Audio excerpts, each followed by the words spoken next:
नमस्कार, मी मनीषा जयप्रकाश. आपण पाहत आहात लोकसंदेश न्यूज. पाहूया आजच्या सविस्तर घडामोडी. पुण्यनगरी ही संतांची नगरी म्हणून ओळखली जाते आणि या संतांच्या नगरीमध्ये म्हणजे उद्या दिनांक 28/7/2024 रोजी रविवारी पुणे येथील श्री आदिनाथ जैन स्थानक येथे श्रमणसंघीय संत शिरोमणी शासन प्रभावक युगप्रधान मालव केसरी महाराष्ट्र विभूषण प्रसिद्ध वक्ता चतुर्वेद श्रीसंघ के आराध्य सद्गुरु प्रातस्मरणीय परमश्रद्धेय पूज्य गुरुदेव श्री सौभाग्य मलजी महाराज साहेब यांची 40वी पुण्यतिथीनिमित्त महागुणानुवाद सभा आयोजित करण्यात आली आहे आणि या गुणानुवादमध्ये महाराष्ट्रभरातून आणि तसेच मध्य प्रदेश राजस्थान येथून हजारो भाविक येणार असून त्यांच्या राहण्यापासून खाण्यापिण्याची व्यवस्था देखील करण्यात आलेली आहे. अधिक माहिती देताना प्रवर्तक श्री प्रकाशमणी महाराज साहेब यांनी सांगितलं की ही गुणानुवाद सभा महाराष्ट्रातच नाही तर मध्य प्रदेश, राजस्थान तसेच विविध ठिकाणी आयोजित करण्यात आली आहे. विशेष संदेश, काले नीले कलर के कपड़ों में जाप में नहीं आवे, महिलाएं अंतराय काल में नहीं आवे, ध्यान रहे स्थान आदिनाथ जैन स्थानक पुणे, सातारा रोड पुणे. पुणे जिल्हा प्रतिनिधी पारस मुथा यांचा रिपोर्ट. गुरुदेव जय जिनेंद्र. कल की जो आपका 28 तारीख को जो गुणानुवाद है श्री सौभाग्यमती महाराज के बारे में थोड़ा हमें बताइए. स्थानकवासी जैन संप्रदाय में पूज्य गुरुदेव मालव के सौभाग्यमती महाराज साहब 20वीं शताब्दी के महान संत रत्न हुए, जो 3 वर्ष की अवस्था में अनाथ हुए और 13.5 उम्र के अंदर उन्होंने संयम जीवन ग्रहण किया और 8 भाषाओं में विद्वान बने. दिल्ली से लगा के मद्रास बेंगलोर तरफ पहली बार उन्होंने विचरण किया और गुजरात में जैन धर्म की उन्होंने विशेष रूप से स्थानकवासी समाज की रक्षा की. कई राजा रजवाड़ों में उनके प्रभावशाली प्रवचन हुए.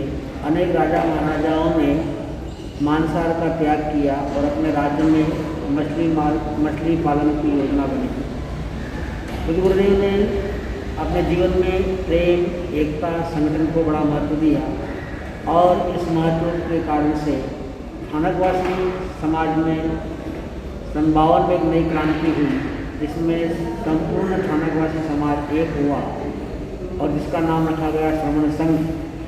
तो श्रमण संघ के निर्माताओं में से एक महान संत रत्न हुए, जिनकी वचन की पुण्याई से श्रवण संघ के प्रथम आचार्य श्री आत्मानंद महाराज साहब, श्रवण संघ के द्वितीय आचार्य श्री आनंद श्री महाराज साहब, श्रवण संघ के तीसरे भावी आचार्य रूप में युवाचार्य पद पर स्थापित किया गया महान विद्वान श्री मिश्रलाल जी महाराज साहब, जो युवाचार्य बने, श्रवण संघ के प्रथम युवाचार्य.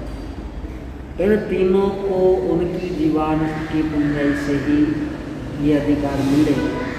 ये उनके वचन की पुण्याई थी, दूरदृष्टि थी और वे गहन अध्येता थे, साथ में गंभीर विचारक थे, दूरदृष्टा थे.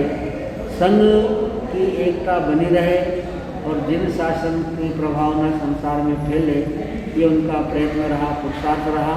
88 वर्ष की उम्र तक उन्होंने संयम का पालन किया. टोटल संयम उन्होंने 74 साल तक पालन किया और 74 साल में उन्होंने खूब साधना की.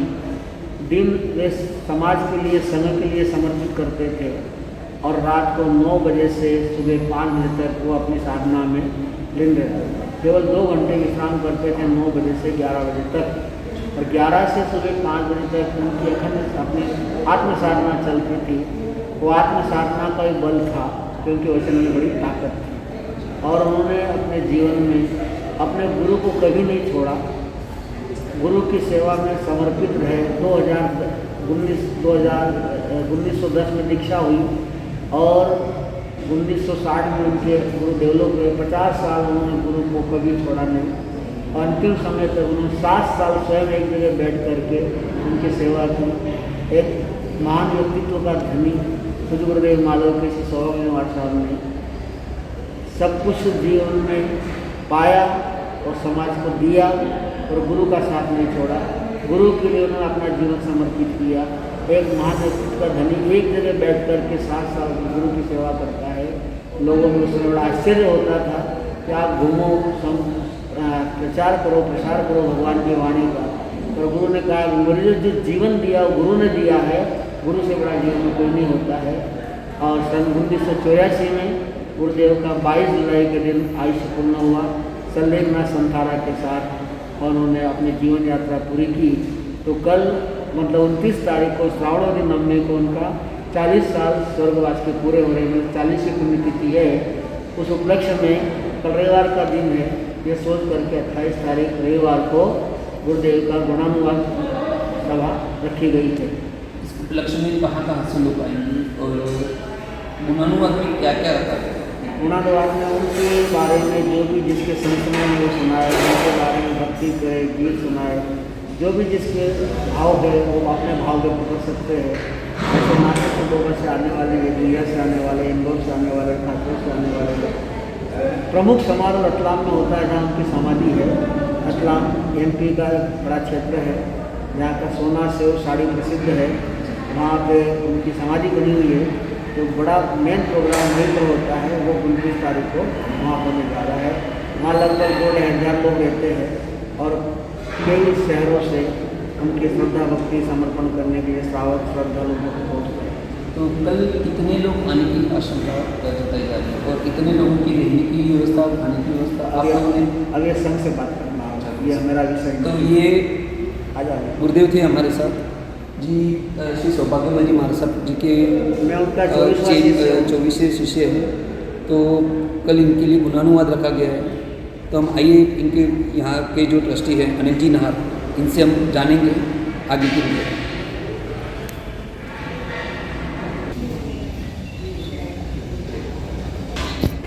अनिल जी, अब बताइए कल की कार्यक्रम की जो गुणानुवाद है, जैसे गुरु भगवान ने कहा कि गुणानुवाद है, तो उसके बारे में आप छोटे से में बता दीजिए कि रूपरेखा क्या होगी आपके प्रोग्राम की। इस साल हम आदिनाथ स्थानकवासी जैन भवन ट्रस्ट में समन संघीय प्रवर्तक परम पूज्य श्री प्रकाश मुनि जी महाराज साहब आदि ठाणा 3 और मधुर व्याख्याता परम पूज्य चंदन बालाजी महाराज साहब आदि ठाणा 2 का चतुर्विध संघ का चातुर्मास आदिनाथ में संपन्न हो। और इस प्रीत्यर्थ आने वाले 29 तारीख को यानी नवमी के दिन समन संघ के जो प्रमुख सूत्रधार हैं हमारे सौभाग्यमल जी महाराज साहब की 40वीं पुण्यतिथि हम जप तप और साधना के माध्यम से अत्यंत धूमधाम से मना रहे हैं।